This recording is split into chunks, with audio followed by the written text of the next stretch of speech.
Queridos amigos, Feliz Natal!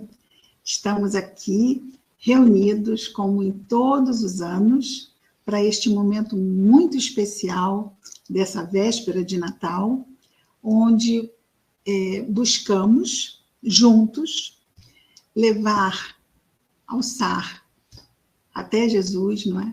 A nossa mais profunda gratidão por tudo que recebemos de oportunidades, de lições, de crescimento, porque não se cresce só quando sorrimos, também se cresce quando choramos. Às vezes até se aprende mais nesses momentos, não é? Então, é aquele momento em que agradecemos a Jesus, e claro que agradecendo a Jesus, agradecemos a todos os seus emissários e benfeitores que nos acompanham de forma pessoal, que acompanham a cada um deste mundo, tanto nós encarnados de forma particular, não é? Devido ao nosso contexto, como, claro, também aos nossos irmãos desencarnados que ainda estão necessitando de muito amparo, de muita ajuda.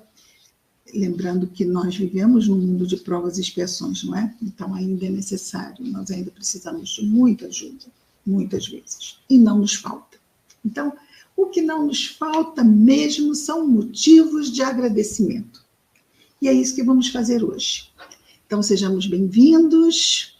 Georgina, seja bem-vinda. Maria Helena, seja bem-vinda. Nilza, seja bem-vinda. E vamos começar, e todos aqueles que vão assistir depois também, sejam bem-vindos. A nossa mensagem de abertura é um poema de Maria Dolores, que foi recebida pela mediunidade de Chico Xavier, e o espírito, né, Maria Dolores, foi recebida pela mediunidade de Chico Xavier, e o título da mensagem é Tempo de Natal. Quem já acompanha esse programa há muitos anos, e desde lá da Casa Física, não é? Servos de Maria, e antes mesmo disso, no Grupo Espírita Ivone Pereira, que ficam em Icaraí, Niterói, quer dizer, o Grupo Espírita Ivone Pereira ainda realiza, e também hoje terá o seu momento de gratidão, lá na praia de Caraí, e a nossa casa, que também ficava em Caraí, que agora acontece apenas virtualmente, também desenvolvemos esse nosso momento de gratidão. Então, vamos lá. Vamos fechar os nossos olhinhos. Hoje é um dia, talvez, naturalmente, vamos receber família, temos muitas tarefas, e vamos fechar os nossos olhos e visualizar esse encontro com Jesus para agradecer a Ele, segurando em suas mãos. Tempo de Natal. Senhor Jesus, ante o Natal que nos refaz na terra o mais formoso dia, somos gratos a todos os irmãos que te festejam, entrelaçando as mãos nas obras do progresso. Vimos também trazer-te a nossa gratidão pela fé que acendeste em nosso coração. Mas se posso, Jesus, desejo expor-te o meu pedido de Natal. Falando de progresso, rogo-te, se possível, guiar os homens e as mulheres, sejam de qualquer nível, para que inventem, onde estejam, novos computadores que possam contar as crianças que vagueiam nos caminhos sem apoio e sem lar. E os doentes, cansados e sozinhos, presos no espaço de ninguém, para que se lhes dê todo o amparo do bem. Auxilia, Senhor, a humana inteligência a fabricar foguetes dentro de segurança que não erra, que possam transportar remédios, alimento e socorro, onde a dor apareça, atribulando a terra. Que o mundo te receba as bênçãos naturais, doando mais amor aos animais. Que nunca desampare as árvores amigas, não envenene os ares, nem tisne as fontes, nem polua os mares. Que o ódio seja, enfim, esquecido de todo, que a guerra seja posta nos museus, que em todos nós impere o imenso amor de Deus. Que o teu Natal se estenda ao mundo inteiro. É que pensando em teu amor de cada amanhecer, todos resolvam a fazer um novo dia de Natal. E que encontrando alguém possamos repetir, tocados de alegria, de paz, amor e luz. Companheiro, bom dia. Hoje também é dia de Jesus. Vamos orar. Querido Jesus, Mestre amado, obrigado, Senhor, por estarmos aqui reunidos neste momento em que nos dirigimos a Ti, Senhor, para agradecer-te, trazendo hoje algumas reflexões sobre a família, que também foi marcada de forma em excelência, como tudo que o Senhor nos trouxe, na sua vinda até nós, Senhor. Obrigado por tudo. E que este dia que marca a tua chegada, hoje e amanhã, nós possamos trazer, Senhor, mais do que nunca, a tua imagem e o teu amor nos nossos corações, estendendo a todos aqueles que estão não apenas conosco no dia de hoje ou amanhã, mas em todos os dias. Pessoas que vamos encontrar agora até o próximo Natal, reencontrar. Pessoas que vão nos atiçar ou provocar, que podem tentar nos ferir. Ajuda-nos, Senhor, a buscar-te na prece, para nos fortalecermos e darmos sempre, e fazermos sempre, a melhor escolha. Que as tuas bênçãos estejam com todos nós deste mundo, Senhor, nos tempos difíceis que atravessamos e que são naturais do nosso momento e do nosso processo de crescimento. Abençoa-nos, Senhor, que a tua paz esteja em nós e entre nós hoje e sempre. Graças a Deus. O nosso tema de hoje é sobre família. E nós colocamos uma imagem, não é? Da família sagrada, e que seria mesmo ali marcado naquele momento da manjedoura, onde temos José, Maria e Jesus. Um pai, uma mãe e um filho. Uma família. Uma família. Jesus poderia ter chegado na Terra aos 30 anos, né? Ele poderia ter, de repente, aparecido e a sua história começando a partir daí. Mas não foi assim que aconteceu. O que nós vamos ter? Nós trouxemos algumas imagens aqui.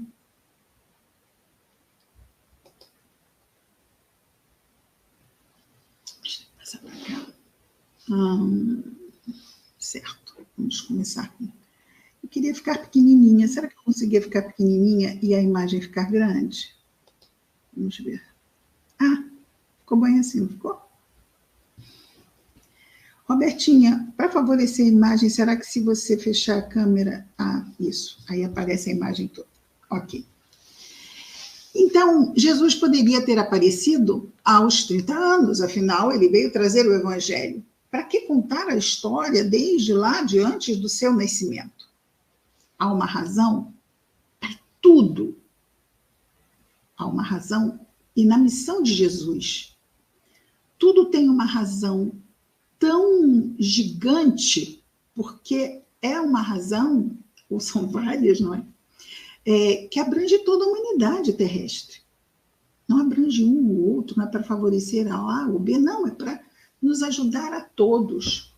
Então, Jesus começa a sua chegada entre nós, e vamos lembrar que a chegada de Jesus, ela foi prevista 1000 anos antes. Vejamos, a nossa reencarnação, ela é feita, às vezes, o planejamento pode ser 1 ano antes da nossa encarnação, um pouco mais, mas a programação da chegada de Jesus, ela tem mais de 1000 anos.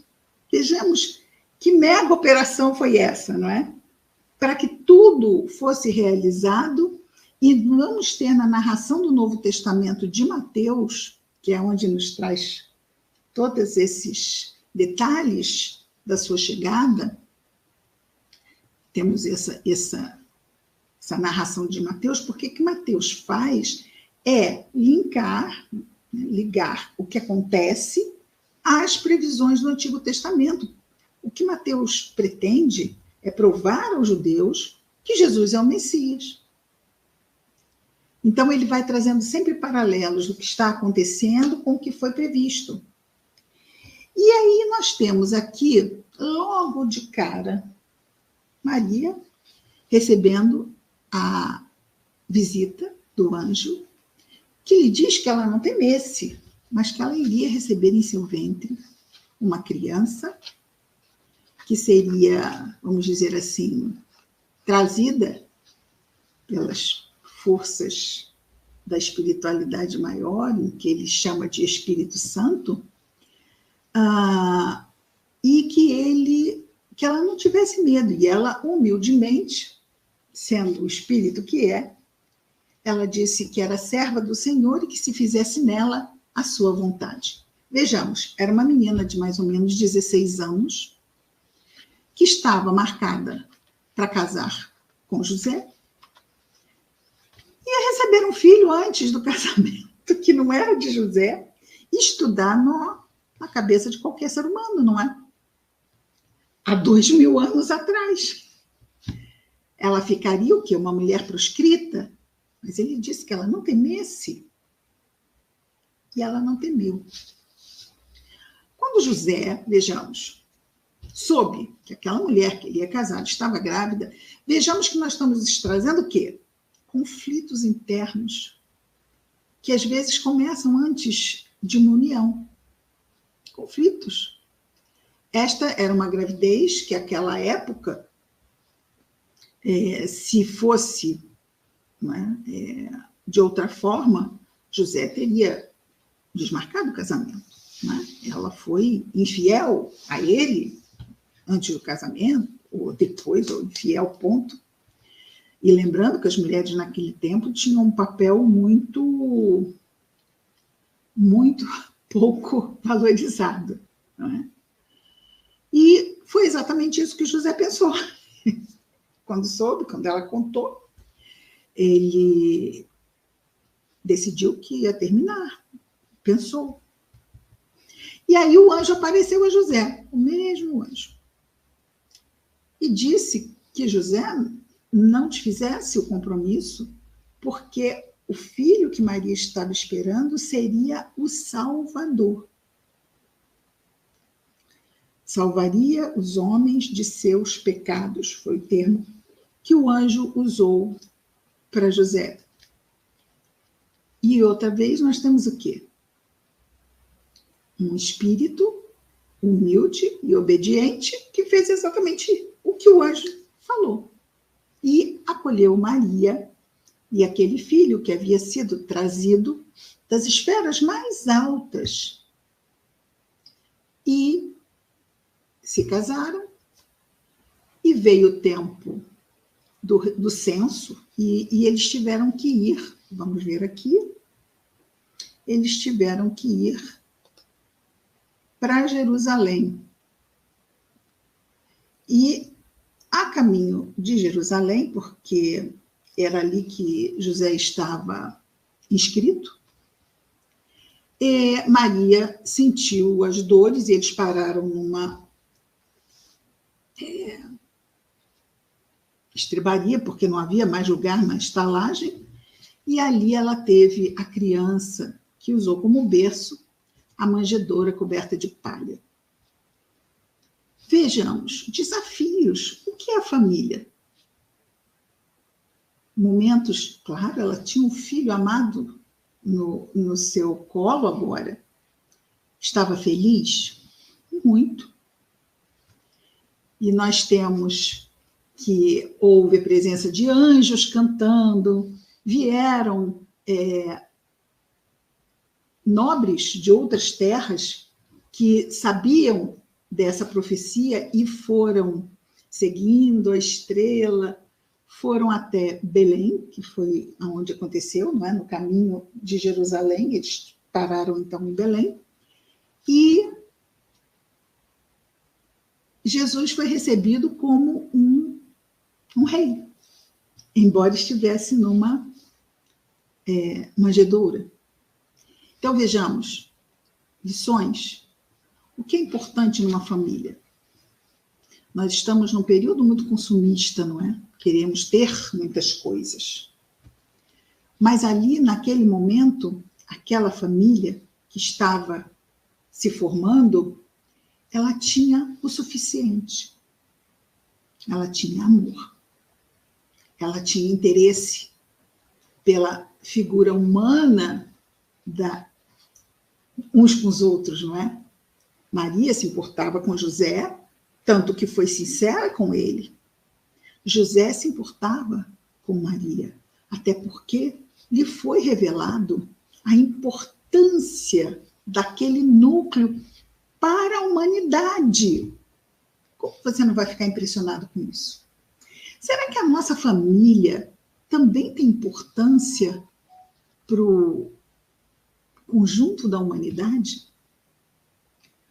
A família é a célula da sociedade. Vamos imaginar o nosso organismo. É composto de células. Se uma célula adoece, se uma célula degenera num processo cancerígeno, isso pode se propagar para o resto das células? Pode. Então, vejamos que existe um fator de solução e de comprometimento no contexto familiar. E isto vai depender do quê? Dos valores que nós temos e que nós vamos viver em família, esses valores. Se nós temos valores do ter acima dos valores do ser, esta família vai ter problemas? Não que não os tenha, se viver esses valores do ser. Mas ela vai ter muitos mais problemas. Por quê? Porque ela não terá as ferramentas propícias para lidar com todo tipo de problema. Quando nós temos uma visão do que é certo, e não apenas nas leis dos homens, nós estamos falando das leis de Deus.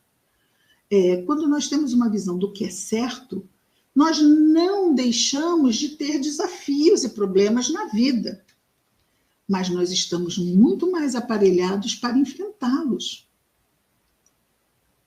Hoje nós estamos muito distraídos. Vejamos essa imagem.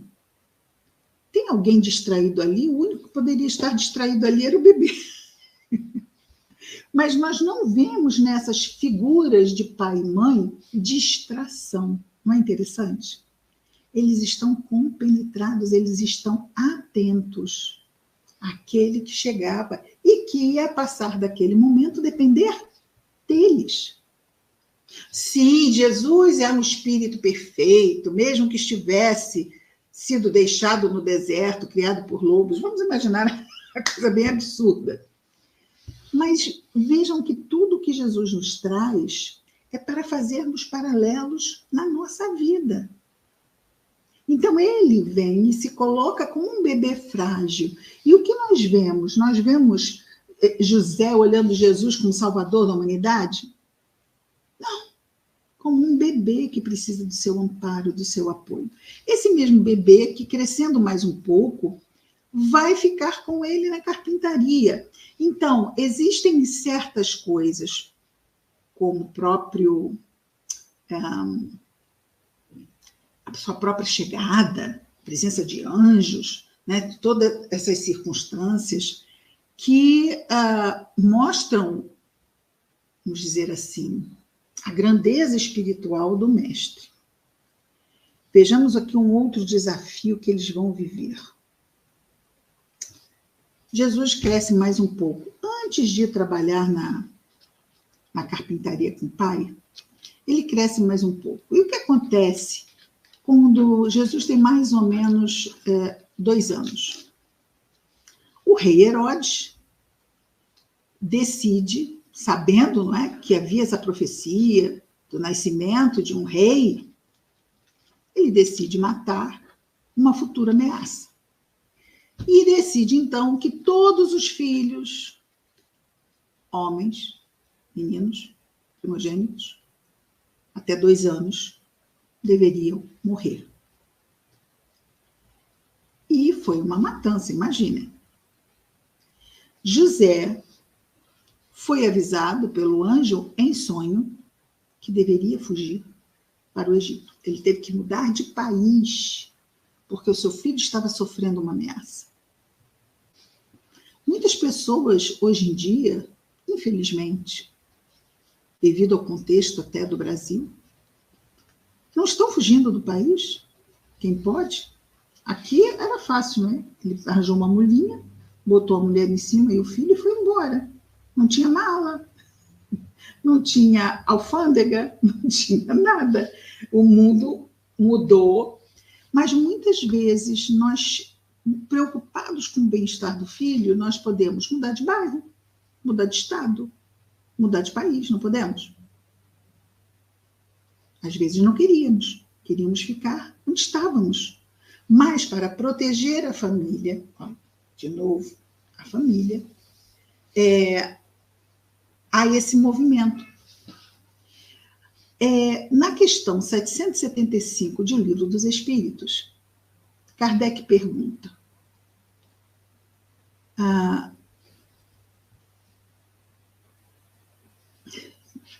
está aqui, qual seria para a sociedade o resultado do relaxamento dos laços de família?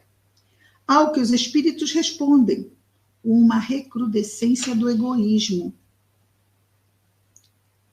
A família, ela mantém esses laços, né, de família. Vemos aqui esses 3 personagens, o pai, a mãe, o filho. Imaginemos laços de luz unindo esses personagens. Quanto mais amor, mais luz. Sendo que a família traz naturalmente esse convite a essa vivência. Mas e se não tivesse essa família? Essas pessoas não teriam laços entre elas. A luz que é esse amor, porque nós somos criados como espíritos simples e ignorantes. Toda a perfeição está em nós, na potência, na possibilidade, ali como germe, como a semente. Mas nós precisamos fazer com que se desenvolva. Então Deus tinha lá Deus não é um desafio, não é? Porque ele é perfeito.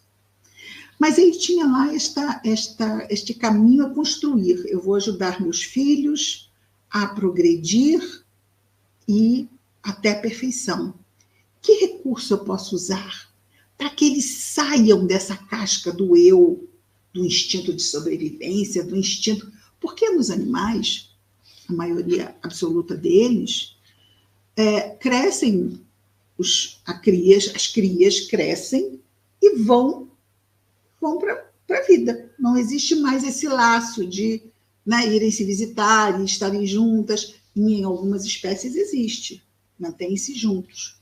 Mas a maioria das espécies do reino animal, ela se aparta.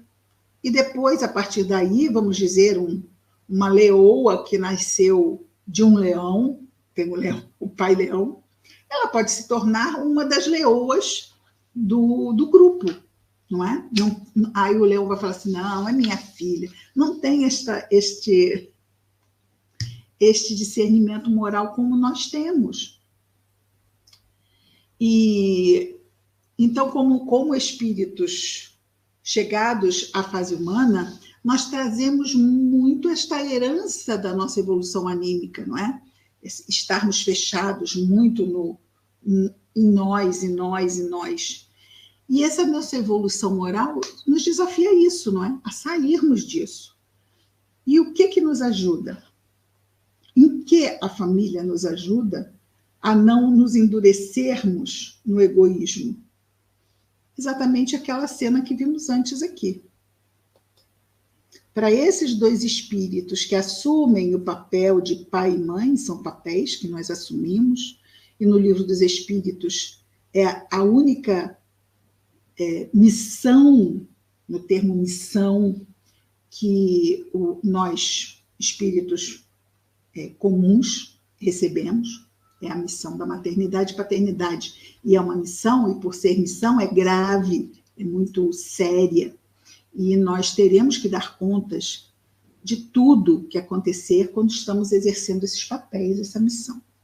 Então, nós vemos ali que essas duas criaturas, e vamos imaginar que seja uma família normal, não seja essa sagrada família, mas seja uma família que está ali unida.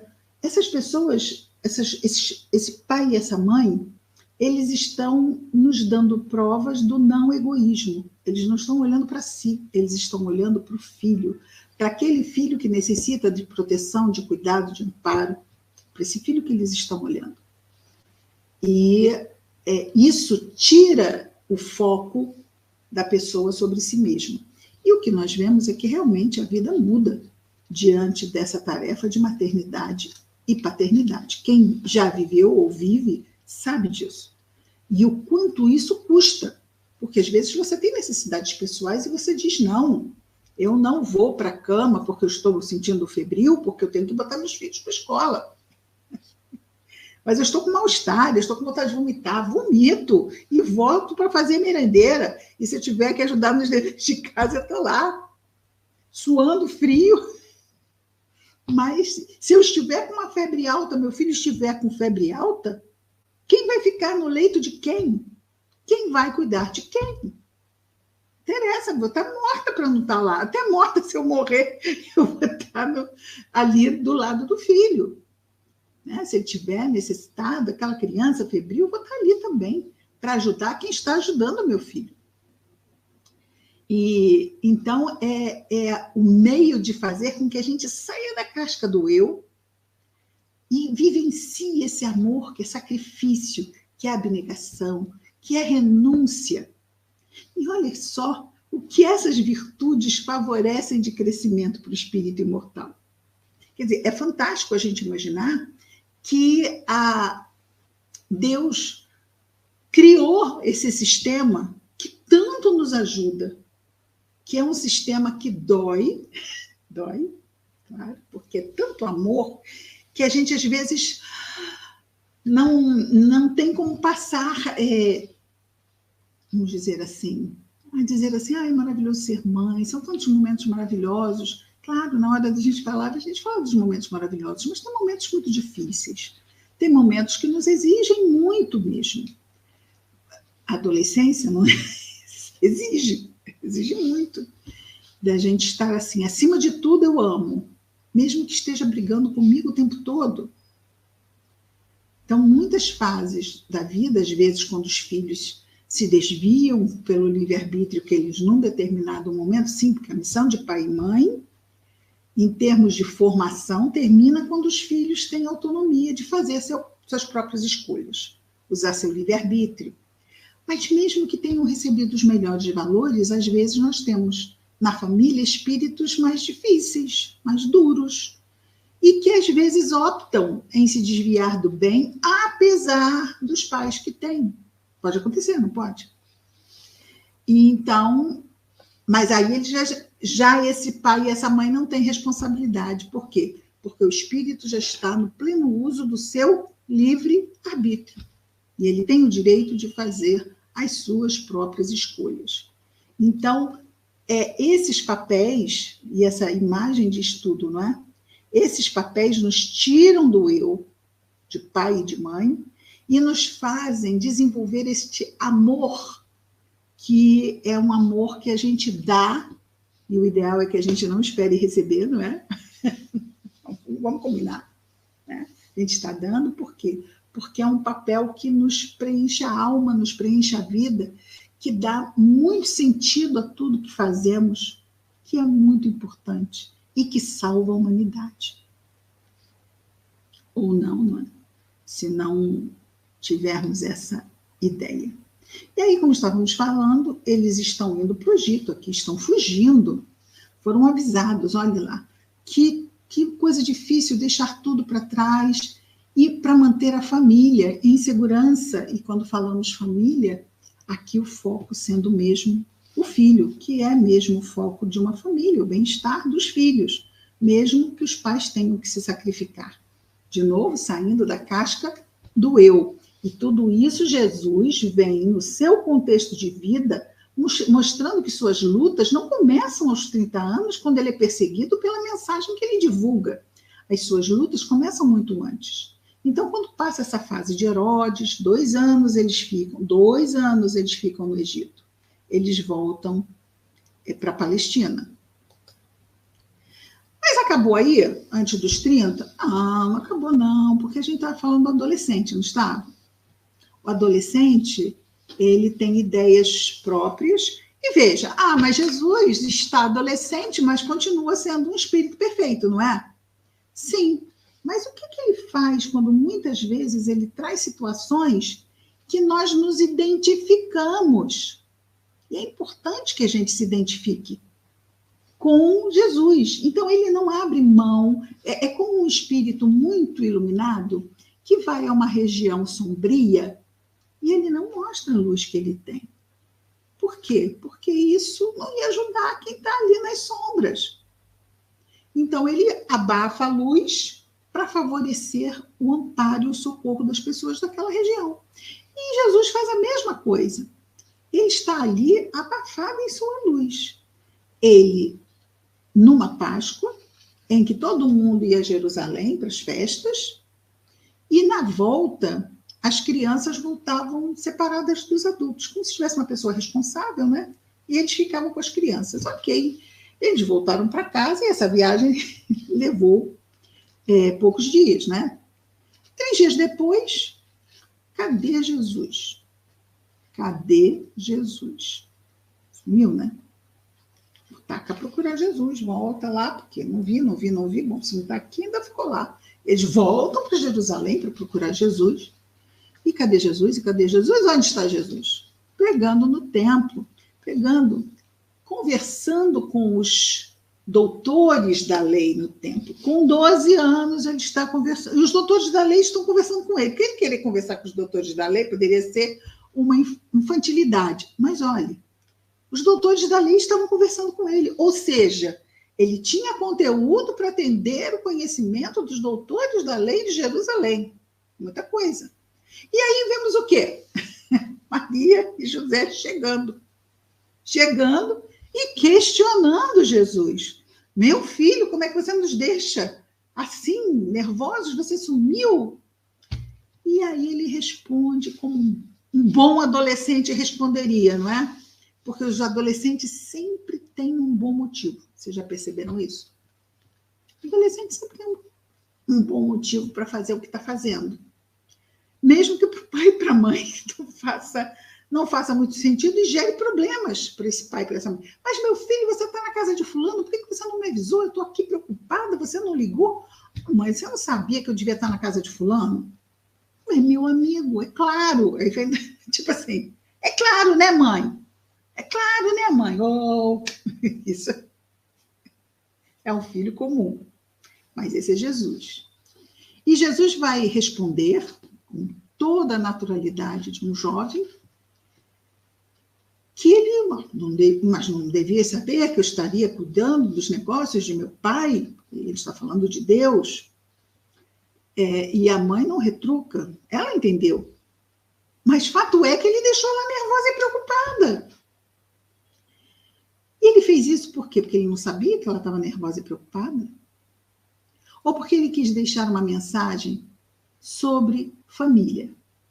Que ele sabia que os pais têm problema com os seus filhos. Mas que eles precisam entender que muitas vezes as escolhas são feitas pelos imaturos de forma imatura. Precisa-se conversar? Precisa-se, mas nós não vemos aqui nenhum tipo de violência. Isso é uma coisa muito interessante. Essa é uma família pacífica, amorosa. E nós temos muitas famílias onde a agressividade é uma marca muito forte e isso perturba a formação da criança e do jovem. E Jesus vai nos trazendo essas ideias, essas mensagens, ainda dentro dessa vivência de criança, de bebê, de criança, de adolescente. E a partir daí, nós damos um pulo. Damos um pulo, por quê?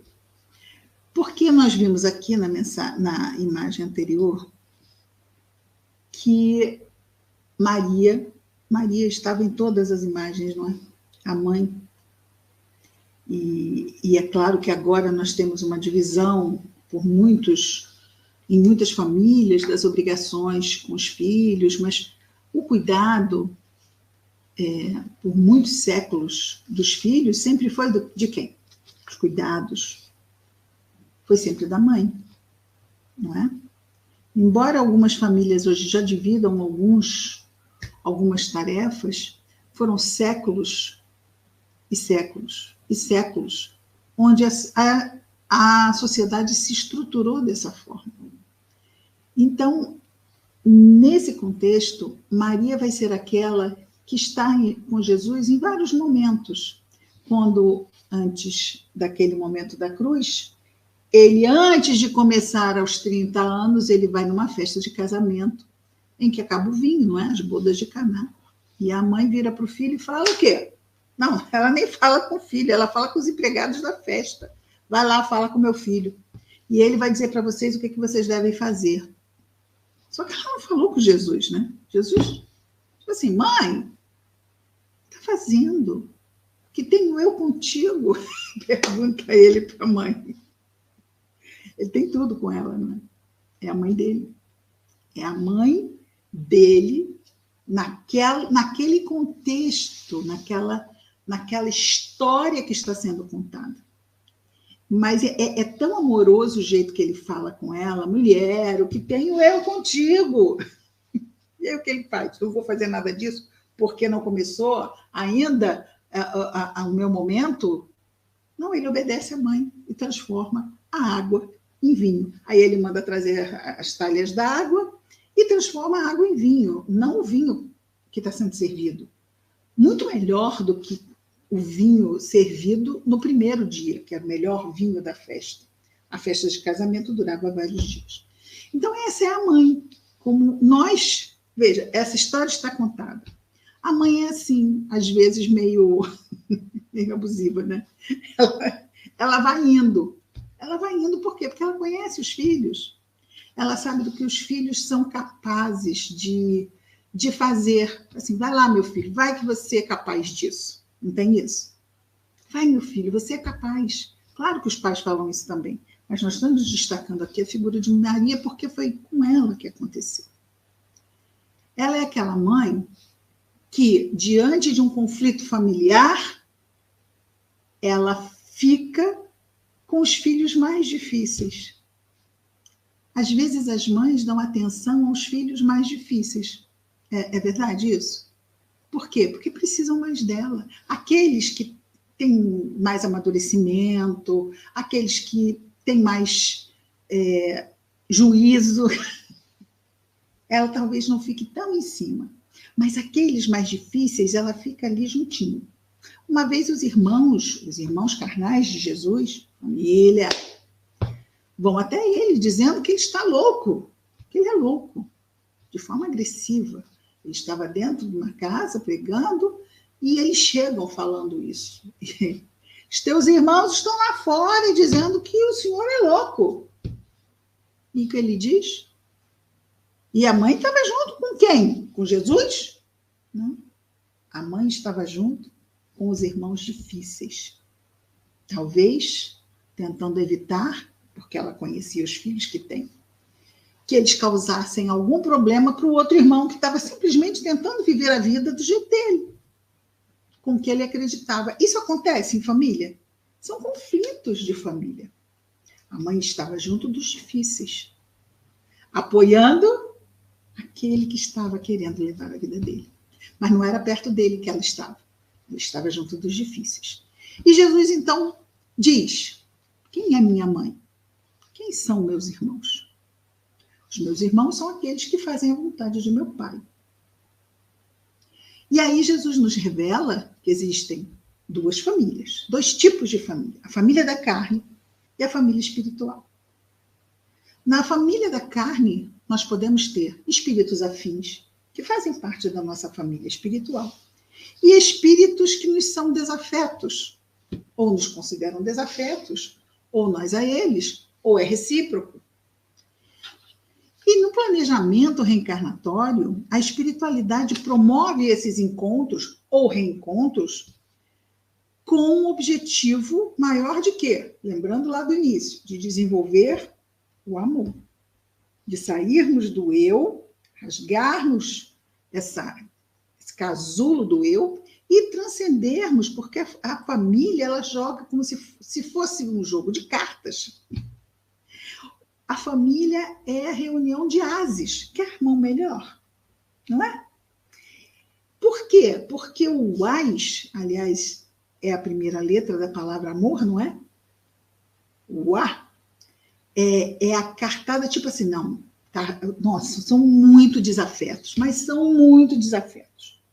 Aí, os bons espíritos promovem, assim, então, olha, quantas vezes é muito desafeto, eles investem em laços fortes de sangue. Pai e filho, pai e filha, mãe e filho, mãe e filha. E às vezes, mesmo assim, não dá certo. Mas é um investimento, uma grande possibilidade. Quantas histórias foram refeitas? Quantos ódios foram transmutados em amor na vivência familiar? Então, a família, ela é uma possibilidade de resgatarmos erros do nosso passado ou de outros resgatarem seus erros conosco. Porque nós estamos, assim, com uma tendência que muitas vezes repetimos, é isto, não é? Mas é família. Ou seja, vamos tolerar. É família. Os laços da carne, seja um filho adotado ou não, eles são valiosos. E daqui a pouco nós vamos falar de filho adotado. Neste momento aqui, nós vemos esta mãe vendo seu filho, veja, ela estava junto com os filhos difíceis, ela estava procurando o filho que não achava, foi dito a ela que a maternidade dela seria algo que traria certo constrangimento, ela foi superando tudo. No final, ela estava ali,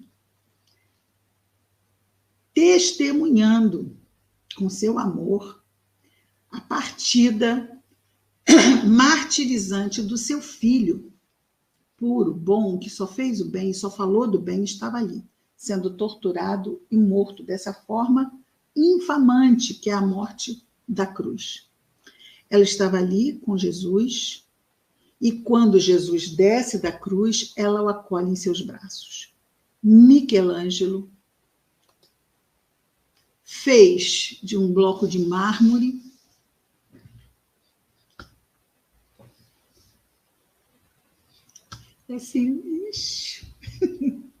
essa imagem que nos traz esse amor de mãe acolhendo o filho, que foi tirado da cruz, mesmo assim continuava recebendo todo o seu amor.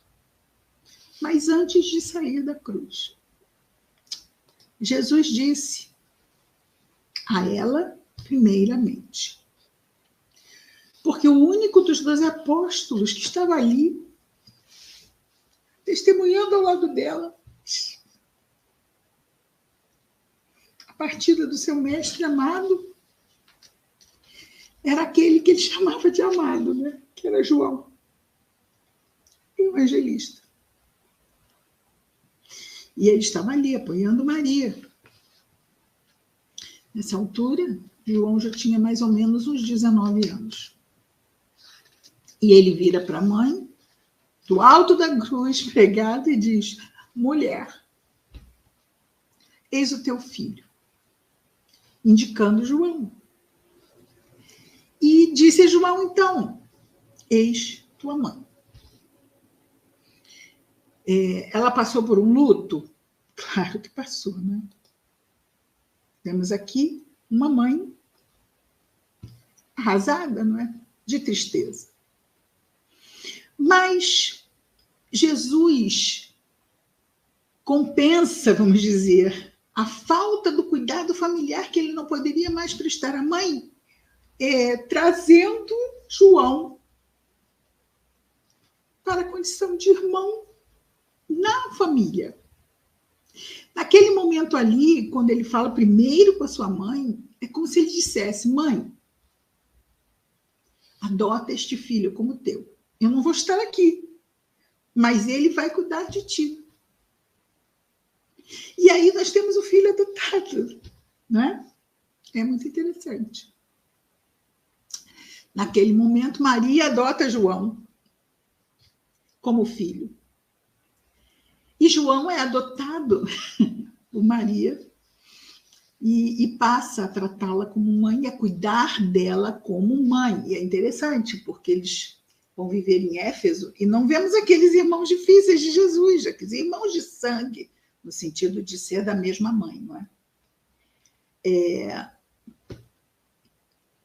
Ele a leva para Éfeso e cuida dela até a desencarnação dela, quando Jesus, contado pelo espírito Humberto de Campos no livro Boa Nova, psicografia de Chico Xavier, vai buscá-la. Aí ele já a acolheu. E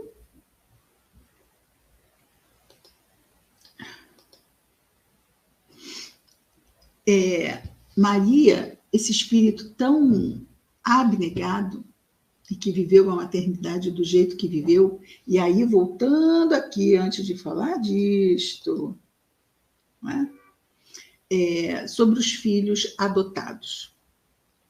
Ah, mas não é da família de sangue. Não é por ser adotado que é menos filho.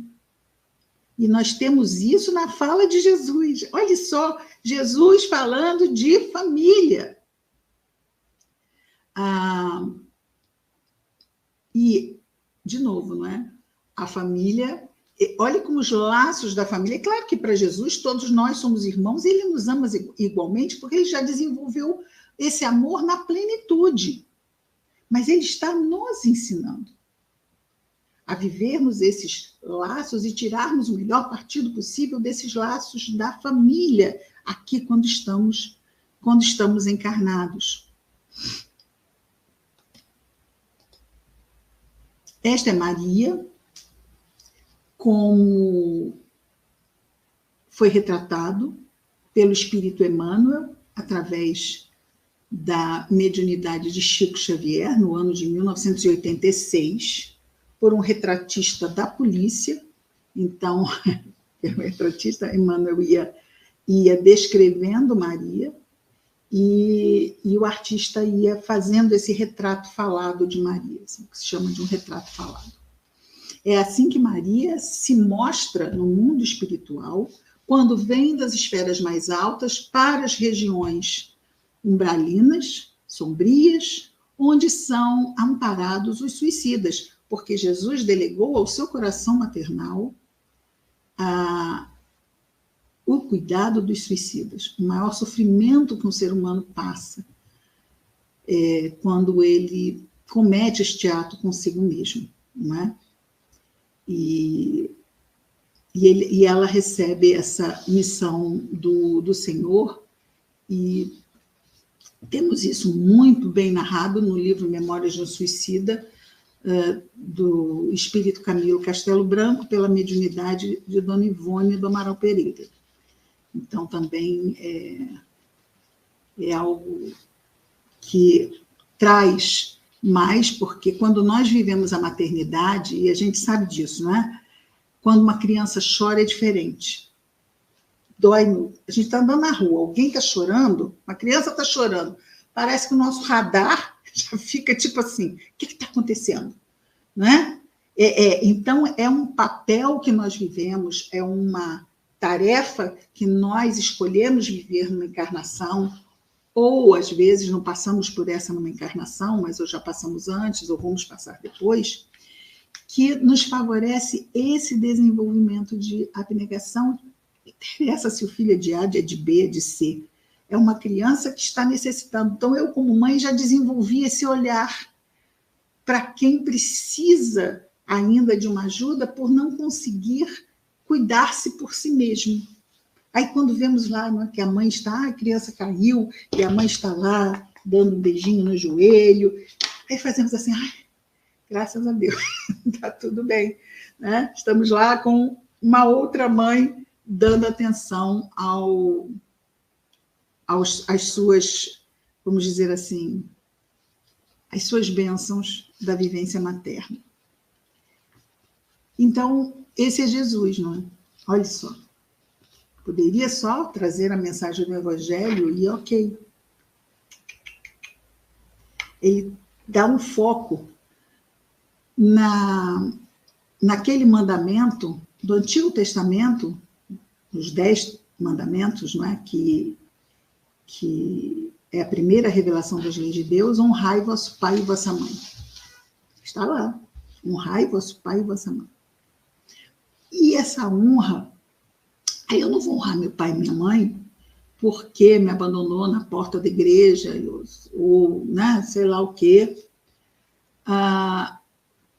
mas deu a oportunidade da pessoa reencarnar. Só por isso, um pai e uma mãe nos são credores do nosso respeito e da nossa gratidão. Por quê? Porque tem muitos que abortam, não tem? Então, a pessoa não aborta, tem e entrega ao Estado para doação. Mas pelo menos deu uma chance da pessoa viver a sua encarnação. Então, muitas vezes as crianças adotadas vêm de famílias que não se formaram, né, de pessoas que estão desesperadas porque não podem cuidar, porque se ficar com a criança vai morrer de fome, ou vai, né, alguma coisa que ela não consegue viver, ou os pais não conseguem, mas não tiram o direito à vida, continuam dando aquele espírito direito à vida. E a oportunidade de ter uma família, não é? Eu falei muito nesse momento de gratidão, hein? Mas como é que a gente fala de família e fala pouco? Família é um container de situações, né? É um assunto muito complexo e que nós agradecemos a oportunidade, e a gente sabe assim, falar de família é falar de problema, é falar de desafio, é o tio difícil, é a mãe difícil, é o filho difícil, é o sobrinho difícil, mas também nós somos difíceis para alguém. Não vamos pensar que não, porque também somos um desafio para alguém ou alguém. Então, nós vamos terminar com um poema, que é o poema da mensagem de Natal deste ano, da nossa Casa Espírita, do Lar Espírita Servos de Maria, que está aqui, que é sobre Maria. Vamos fazer assim.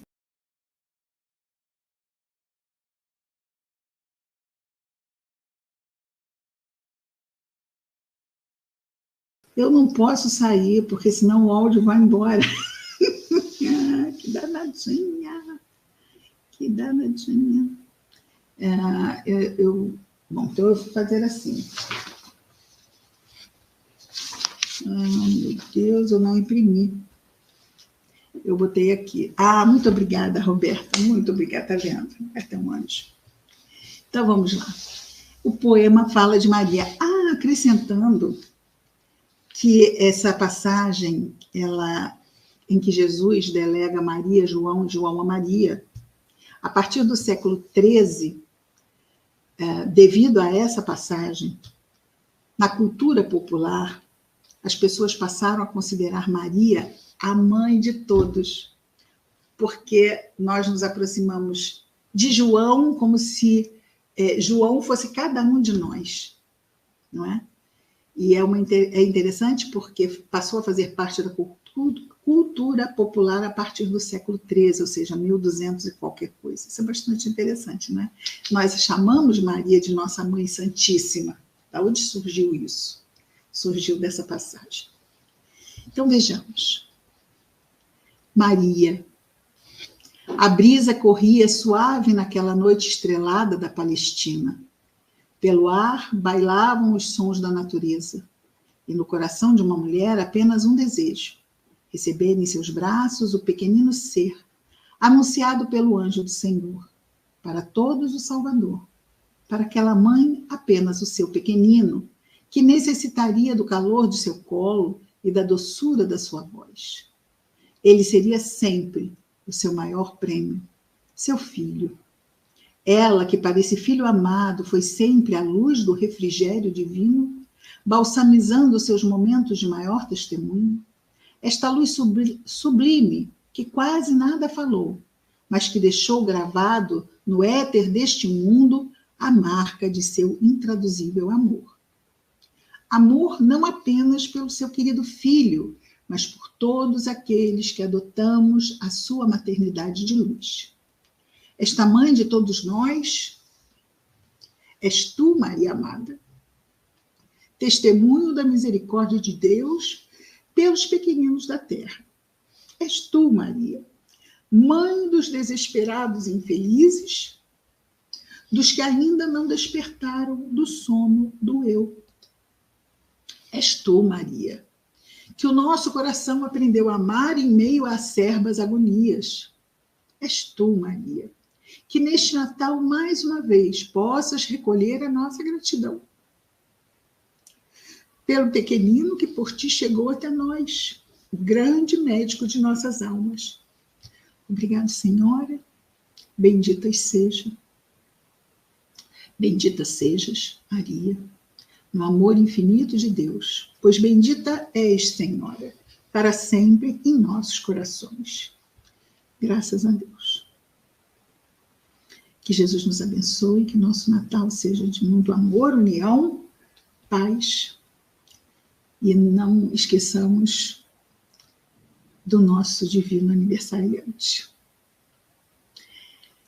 Paula, obrigado pela presença. Márcia, Marta, Sayonara, Thelma. Tenhamos Nilza, tenhamos todos um Natal de muita paz. Que Jesus nos abençoe. Obrigada.